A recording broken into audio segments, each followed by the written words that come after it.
वो पहले common man था, कॉमन मैन से वो क्रिमिनल बना, क्रिमिनल से फिर वो बाद में बोला कि नहीं मर्डर का केस है और एक्सटॉर्शन भी करता है। फिर आपने बोला कि ये सब तो कोई हजम कर नहीं पा रहा, एक काम करो सीधा उसको टेररिस्ट बना दो। आप पहले कत्ल करेंगे, फिर आप उस पर लीपापोती करने की कोशिश करेंगे। ये एंटी इंडिया प्रोटेस्ट नहीं है, ये एंटी हिंदू प्रोटेस्ट हैं। आप उन लोगों को ये लोग देखते हैं as an extension of India. Bangladesh does not care if the government of India feels bad. You have to make the government of Bangladesh feel bad. Originally, Bangladeshis are Pakistanis.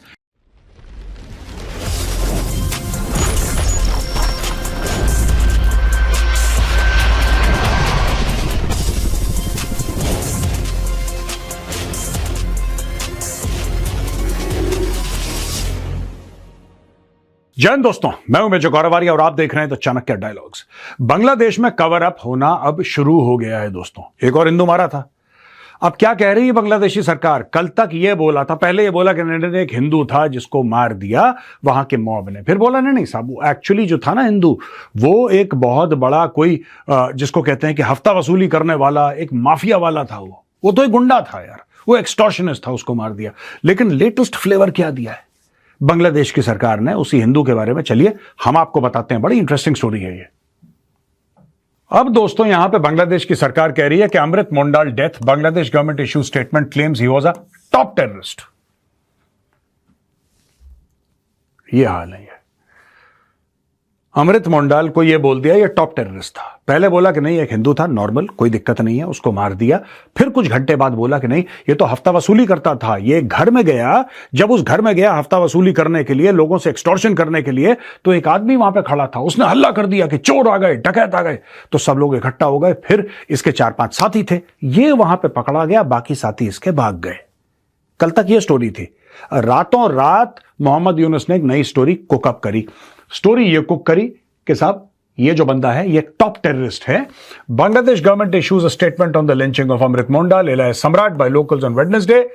They say that the misleading information was being disseminated on social media and various news outlets regarding the killing of Samrat. The statement, citing police information and preliminary investigation, said that the Hindu man's lynching was in no way a communal attack but was a result of a violent situation triggered by extortion and terrorist activities. The government claimed that Mondal was accused in multiple serious cases, including a murder case filed in 2023 and extortion cases with outstanding arrest warrants against him in these matters. Police arrested his associate Salim from the scene along with a foreign pistol and one pipe gun. The statement added 3 cases have already been filed in connection with this incident. The government calls upon all concerned to act responsibly and urges everyone to refrain from spreading misleading, provocative and communal statements. The government remains firmly committed, etc., etc., etc. ये आम हिंदू था जो मर गया? नहीं, ये हिंदू था, वो गुंडा था, वो क्रिमिनल था। नहीं, वो एक्सटॉर्शन करने एक्चुअली गांव में गया था। अच्छा, ये सब छोड़ो, वो एक टॉप टेररिस्ट था। टॉप टेररिस्ट मतलब अमृत नाम का लड़का। इनको ऐसा बता रहे हैं ये लोग कि जैसे अलकायदा का हेड होगा ये अमृत। इसका नाम अमृत है और ये टॉप टेररिस्ट है। ये किसको हजम होगा ये मैं आपके ऊपर छोड़ता हूं। What's it like to be a Hindu in Bangladesh, ये एनडीटीवी की तरफ से ये एक रिपोर्ट आई है। They said they are attacking us because we are Hindus, not because we support the Bangladesh Awami League. ये वहां के हिंदूज का स्टेटमेंट लिया गया और उन्होंने बोला है कि जो हमारे ऊपर रेडिकल इस्लामिक मॉब्स जो हमला कर रहे हैं वो इसलिए नहीं कि हमने अवामी लीग को सपोर्ट करा, इसलिए क्योंकि हम हिंदू। दोस्तों ये कोई नई बात नहीं है, यही बात तो मैं बहुत समय से कहता चला रहा हूं, मेरे पुराने वीडियोज में देखिए। इसका देखिए अवामी लीग, जब भी आप किसी के ऊपर हमला करते हैं जो आपको लगता है कि दुनिया गलत कहेगी इसको, तो आप उसको कवर अप करते हैं। फिर आप बोलते हैं कि नहीं इसका हिंदू मुसलमान से कोई लेना देना नहीं है, हम तो इसलिए हमला कर रहे हैं क्योंकि आवामी लीग के सपोर्टर थे हिंदू। जैसे कि इन्होंने वोटर रोल में चेक करा होगा, जैसे इनको पता होगा ये तूने वोट दिया है तो तूने आवामी लीग को वोट दिया था। ये किसने चेक करा? ये मॉब ने चेक करा। You understand? ये इस तरीके की, जैसे अमृत मोंडाल के लिए क्या बोल रहे हैं कि वो टेररिस्ट था, अब आपने उसको टेररिस्ट पेंट कर दिया। वो पहले कॉमन मैन था, कॉमन मैन से वो क्रिमिनल बना, क्रिमिनल से फिर वो बाद में बोला कि नहीं मर्डर का केस है और एक्सटॉर्शन भी करता है। फिर आपने बोला कि ये सब तो कोई हजम कर नहीं पा रहा, एक काम करो सीधा उसको टेररिस्ट बना दो। अमृत फ्रॉम अलकायदा। कहानी खत्म करो यार, कहानी खत्म। इतना लंबा फेंको, इतना झूठ बोलो कि लोग भूल जाएं फिर उसको करेक्ट करना। वो ना अच्छा ठीक है यार बोल रहे होंगे तो ठीक ही होगा। ये देखिए साहब, First of all, we don't support anyone, whether Awami League or any other group. A member of the Hindu community told NDTV, the Islamists are lying to the outside world that they are going after Awami League supporters and it's purely political, but that's a smokescreen to run their campaign against minorities in this country. The Dhaka resident, his face hidden from the camera, told NDTV today. All the Hindu residents of Dhaka who spoke to NDTV requested not to reveal their identities as they could be attacked or worse. It was not like this earlier. The situation turned bad after the fall of Sheikh Hasina. Hindu children are now treated differently. Hindu government employees are being sacked from jobs, यानी कि बच्चों को जो school में या कहीं और पे होंगे बच्चे, उनको अलग तरीके से ट्रीट करा जा रहा है कि भाई तुम काफिर हो. जो हिंदू गवर्नमेंट एम्प्लॉइज है उनको निकाला जा रहा है, राइट. और यहां पे वो कह रहे हैं कि हमारी शक्ल में दिखाइएगा यार, हमारे खिलाफ फिर ये लोग कार्रवाई करेंगे, को मारी न दे हमें. तो ये सारी की सारी चीज की ये पॉलिटिकल है, कोई पॉलिटिकल नहीं है. This is communal violence, this is religious violence. लोगों को इसलिए नहीं मारा जा रहा, इसलिए नहीं मारा जा रहा. अच्छा एक बात बताइए, दीपू चंद्र दास को मारा, ठीक है, वो कौन सी आवामी लीग को सपोर्ट करता था, वो फिर क्यों मार दिया उसको? इसलिए मारा क्योंकि हिंदू था. आपने पहले उसके ऊपर एक फेक केस डाला, आपने बोला कि नहीं, ये तो आपने र्यूमर फैलाया, केस भी नहीं लगा, आपने र्यूमर फैलाया कि इसने तो यार प्रॉफेट मोहम्मद के बारे में गलत बात कह दी, लिहाजा हमने इसको मार दिया. आपने एक स्क्रीन दिखाया ना, भाई मारने का कोई जस्टिफिकेशन तो होना चाहिए. लोग कहेंगे इनोसेंट आदमी था यार, हिंदू तुमने मार दिया. नहीं, हमने इसलिए मारा क्योंकि इसने प्रॉफेट मोहम्मद के बारे में कोई उल्टी सीधी बात बोली, इसने इस्लाम के बारे में, कुरान के बारे में गलत बात बोली, लिहाजा हमने इसको मार दिया. तो उन्होंने अपनी तरफ से इसको जस्टिफाई करने की कोशिश करी, इस मर्डर को, इस लिंचिंग को जस्टिफाई करने की कोशिश करी. सिमिलरली अमृत मोंडाल को मार दिया. पहले बोला हिंदू, नॉर्मल हिंदू, फिर बोला कि नहीं साहब ऐसा है कि ये तो क्रिमिनल था, एक्सटॉर्शनिस्ट था, फिर बोला कि ये टॉप टेररिस्ट था. तो आप देखेंगे एक पैटर्न है, आप पहले कत्ल करेंगे, फिर आप उस पर लीपापोती करने की कोशिश करेंगे. यहां पे यही लोग कह रहे हैं कि साहब कोई आवामी लीग वगैरह कह रहा है, हमें कोई लेना देना नहीं है. आवामी लीग को ना हमने वोट दिया, ना हम किसी और को सपोर्ट करते हैं. We are a political people. हमें सिर्फ इसलिए टारगेट करा जा रहा है, इसलिए मारा जा रहा है because we are Hindus. Simple bottom line ये है दोस्तों. Anti India protests at Dhaka university. NDTV reports from ground zero. Fresh anti-India protests have erupted in Dhaka as Bangladesh remains tense ahead of February general elections. Anti-India slogans were raised again at a massive procession at Dhaka University after the Friday prayers. Reports NDTV's Ankit Tyagi, I am Hadi slogans rent the air with protesters demanding speedy trial and the hanging of his killers. अब एक बात बताइए, हदी को मार दिया किसी ने, ये एंटी इंडिया प्रोटेस्ट्स क्यों कर रहा है? मुझे इस बात की समझ नहीं आई अभी तक. इसमें इंडिया का क्या, हदी जिए हदी मरे, हमारा क्या लेना देना? Why do we care? We don't. अब ये देखिए ना, ये मैन्युफैक्चर किया जा रहा है दोस्तों. It is not anti India protests. मैं आपको बता देता हूं, ये जो लिख रहे हैं ना, ये एंटी इंडिया, ये एंटी इंडिया नहीं है दोस्तों, ये एंटी हिंदू है. ये एंटी इंडिया प्रोटेस्ट्स नहीं है, ये एंटी हिंदू प्रोटेस्ट हैं. आप पहले ये बात समझिए. बांग्लादेशी माइंडसेट, जो रेडिकल इस्लामिस्ट माइंडसेट है, वो it looks at India as a Hindu entity, which India is by the way. But when they say anti India, they mean anti Hindu. They don't mean the geography of India. They mean Hindus everywhere. अब इनका बस नहीं चलता कि India के अंदर आके कुछ करें, इनका बस नहीं चलता. तो वहां पे जो हिंदूज को मारा जा रहा है, they look at Bangladeshis Hindus, जो बांग्लादेश के अंदर दीपू चंद्र दास जैसे या फिर अमृत मोंडाल जैसे जो हिंदू हैं, जिनको मारा गया है, जिनकी लिंचिंग करी गई है, उन लोगों को ये लोग देखते हैं as an extension of India, कि हिंदू यहां पे भी हिंदू ही तो बराबर हो गए. That is their mindset. That is how they are looking at it. A section of protesters in Bangladesh claim that Hadi's killers had crossed over to India. वो कह रहे हैं कि भारत में ही घुस गया मारने के बाद, high profile assassination के बाद. Dhaka even sought India's help to arrest the killers, but New Delhi strongly rejected the allegation as the ties between the two countries took a further dip. अच्छा, जो ढाका मेट्रोपॉलिटन पुलिस है वो कह रही है कि इंडिया से इसका कोई लेना देना नहीं है. ये कह रहे हैं इंडिया भाग गया. मैं कह रहा हूं इंडिया भाग भी गया, इंडिया भाग भी गया. चलो, let us assume that Osman Hadi's killers have run away to India, which they have not, but let us assume, hypothetically, they have run away to India.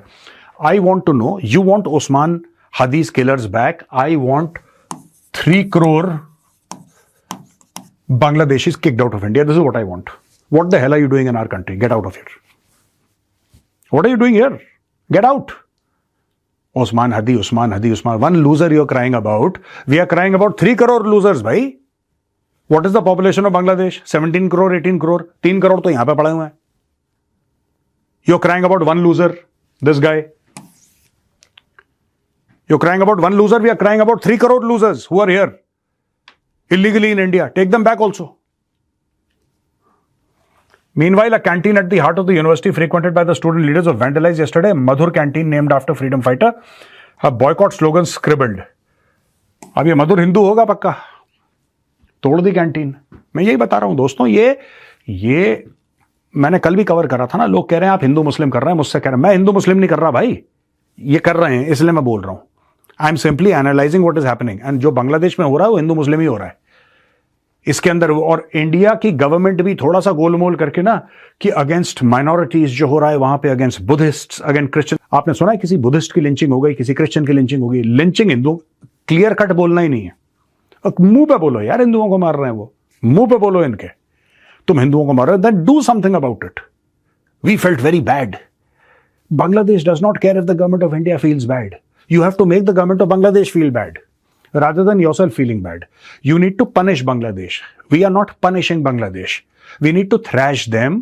जैसे कॉलर पकड़ के 4 थप्पड़ मुंह पे मारते हैं ना, वो करना है बांग्लादेश के साथ। आप लोग काम ही गलत कर रहे हैं यार। On Sunday, addressing an emergency press conference, Bangladesh's Additional Inspector General of Police Khandakir Rafiqul Islam said law enforcement and intelligence agencies are actively trying to trace Masood's whereabouts. We do not have specific information about his last location, but there is no confirmation that he has fled abroad. अब police कह रही है कि हमें कुछ नहीं पता, there is no confirmation, हमारे पास confirmation है ही नहीं कि कहीं विदेश चला गया है। अब विदेश कहां से जाएगा वो? या तो हवाई जहाज पकड़ के दुबई भाग गया, सिंगापुर भाग गया, मलेशिया, कहीं ना कहीं भाग गया। एक ये चीज हो सकती है। एक हो सकता है म्यांमार में चला गया, राइट। एक हो सकता है इंडिया भाग गया। क्या वो इंडिया आ सकता है? बिल्कुल आ सकता है। ये 3 करोड़ पागल के बच्चे यहां पे रह रहे हैं, जब ये आ सकते हैं तो वो क्यों नहीं आ सकता भाई? इंडिया ने इनको नहीं रोका तो उस हदी तुम्हारा कौन है? Hadi, who is he? We could not stop 3 crore losers from coming in these what to the rubbish of 3 crores that is coming to India. We could not stop.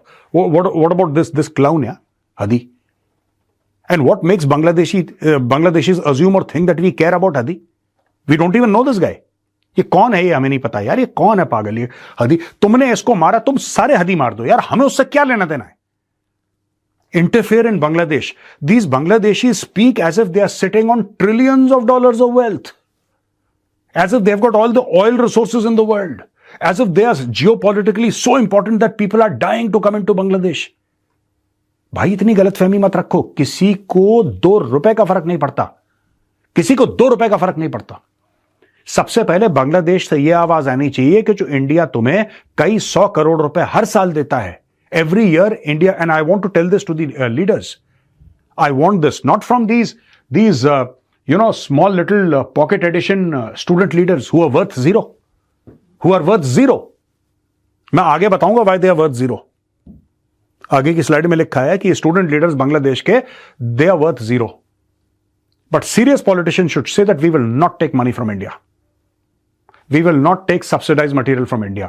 We will not take raw materials from India. We will not deal with India. Say that if you have the guts. ये ढफली लेके और ये देखो harmonium क्यों बजा रहा है? Harmonium है ये हदी, ये क्यों बजा रहा है हारमोनियम? अपने देश की बजा के रख दी, हारमोनियम यहां पे रखा हुआ है इसने। यहां पे इंडिया ने बोला cannot be brushed aside. India response to attacks on minorities in Bangladesh issues strong warning to Yunus government. The Ministry of External Affairs on Friday issued a strong worded response to the recent incidents of violence in Bangladesh against Hindus and other minorities, warning that these could not be brushed aside as mere media exaggerations or dismissed as political violence. In the statement, the Bangladeshi government said that it has taken note of what it termed misleading information. देखिए ये कभी नहीं मानेंगे। ये आपको एक बात समझनी पड़ेगी बांग्लादेशियों के बारे में कि ओरिजिनली दे आर पाकिस्तानीज। ये आपको बात समझनी पड़ेगी। Originally Bangladeshis are Pakistanis and they have the same moral fibre and the same sense of morality as the Pakistanis. So if you are expecting something different from Bangladeshis, please forget about it. मैंने पहले भी request करी थी, you ask the eastern command to go on the front foot. आप अपनी navy वहां पे activate करिए बे ऑफ बंगाल में, आप अपने एयर बेसेस एक्टिवेट करिए and put military pressure on Bangladesh. मैं आपको बता रहा हूं, आप कुछ बोलोगे, आप हिंदुओं को मार रहे हैं, कह रहा हम तो मारे नहीं रहे। You understand? बेसिकली इनके बाप दादा लाहौरी थे। दे हैव द सेम। देखिए ना, आप नैतिकता की बात, हमारे साथ सबसे बड़ी भारत में प्रॉब्लम है, हमारे समय नैतिकता की बात करते हैं कि यार ये सही है, ये गलत है, मरे को क्या मारना। आपने सुना होगा अक्सर लोगों को कहते हुए, यार कोई बहुत जिसको पीट दिया या जमीन पे बैठ गया, मरे को क्या, मरे को ही मारना है, मरे को ही मारना है सबसे पहले। भैया आप अपनी थ्योरी पहले राइट कर लीजिए। ये जो है ना कि मीडिया एग्जैजरेशंस और डिसमिस्ड एज पॉलिटिकल वायलेंस, यहां पे वो कह रहा है कि मिसलीडिंग इंफॉर्मेशन है। सीधी बात है, आपने इतना लंबा चौड़ा बयान दिया, आपने प्रेस ट्रस्ट ऑफ इंडिया की पूरी ये देखिए साहब, आपने बोला कि ये आप हिंदूज और Hindu youth and Hindus, Christians and Buddhists, more than 2,900 incidents of violence against minorities have been documented by sources during the tenure of the interim government। आप ये सब बोल रहे हैं, वो कह रहा है ऐसा हुआ ही नहीं। आपने ऑपरेशन सिंदूर के अंदर उनके आई थिंक 9 और या 12 पता नहीं कितने आपने एयर बेसिस उनके उड़ा दिए, वो कहते हुआ ही नहीं, वो कहते हुआ ही नहीं। खुद फोटोग्राफ, खुद वीडियो खींच रहे हैं, खुद अपने इंस्टा पे डाल रहे हैं, खुद अपने टिकटॉक पे डाल रहे हैं कि ये देखो नूर खान पे गिरा, ये देखो बहावलपुर पे गिरा, ये देखो मुरीद पे, ये सारे के सारे फोटो पाकिस्तानी खुद डाल रहे हैं। पूरा फॉरेन मीडिया ये कह रहा है कि ये देखो सैटेलाइट इमेज, वो कहते हुआ ही नहीं, हुआ ही नहीं, ऑपरेशन सिंदूर हुआ ही नहीं, हमने सब ऐसे गायब कर दिया हवा में, ऊपर से फरिश्ते आए थे। ये जो बांग्लादेशी हैं किसके पोते हैं, किसके बेटे हैं? पाकिस्तानियों के। They think like the Pakistanis. They have the same moral fiber. There is not a moral bone in their body. They behave like this only. That is why they deserve a thrashing. हम लोग गलत direction में जा रहे हैं बिल्कुल। यहां पे दोस्तों देखिए, bricks chaos fear Islamist mob wrecks rock concert in Bangladesh. अब ये जेम्स है, एक सिंगर है, नगर बाउल इसको कहते हैं, बांग्लादेश का सबसे बड़ा रॉक स्टार है। तो वो किसी स्कूल के फंक्शन में आया था तो पत्थर वत्थर फेंक दिए, और at the situation deteriorated the district administration stepped in around 10 PM। Doctor Mustafir Rahman Shamim, convener of the organising committee, announced the stage that the concert was being cancelled. और यहां पे लोग बेसिकली मौलवी मौलाना ये बोल रहे हैं बांग्लादेश में, अब उनको जमात इस्लामी का सपोर्ट मिल गया, पहले भी था, अब खुल के मिल गया। अब वो कह रहे हैं कि हराम है, ये हटाओ, ये सब हराम है, म्यूजिक नहीं होनी चाहिए, plays, anything cultural should not happen. There are many people in India who make the mistake, और आज मैं क्लियर कर देना चाहता हूं, ठीक है ना? And I'm telling all my Indian brothers and sisters who are watching this video, Bangladeshis are not Bengalis, okay? Bengalis are different. Bangladeshis are different. When you compare Bengalis who live in India with Bangladeshis, you're insulting Bengalis, because those losers, those Bangladeshis are nothing like Bengalis. All right, they're nothing like Bengalis. This is like chalk and cheese. जमीन आसमान का फर्क है, तो इसमें हमें compare नहीं करना चाहिए। And I have told many Bengalis, मैं कलकत्ता गया था, मेरी बात हुई थी, we are speaking about Bangladesh and they told me very categorically कि मेजर साहब आप प्लीज कंपेयर ना करें, हमारा उनसे कोई लेना देना नहीं है। Many Bengalis have told me, I've been to Calcutta many times in the past 1 year। 2025 में तो मैं 3-4 बार गया, और जब भी मैं गया हूं, 3 बार गया हूं मैं, जब भी मैं गया हूं मुझे यही बात बोली है लोगों ने, whenever I have a discussion, that don't compare us, we are nothing like them and they are nothing like us, we are totally different। अब दोस्तों, मैंने स्टूडेंट लीडर्स को लूजर्स बोला था ना, याद है आपको? मैंने बोला था ये लूजर्स हैं। अब मैं आपको बताता हूं मैंने क्यों बोला था। Rift in Bangladesh students party as desperate factions dial Jamaat BNP। With the promised elections in Bangladesh on February 12th fast approaching, the National Citizen Party, born out of the anti-Sheikh Hasina protests of 2024, is finding it increasingly difficult to secure a political foothold. It is the party formed by the students who made Muhammad Yunus the head of the interim setup and is set to enjoy his patronage, according to a report in the Pratham Alo.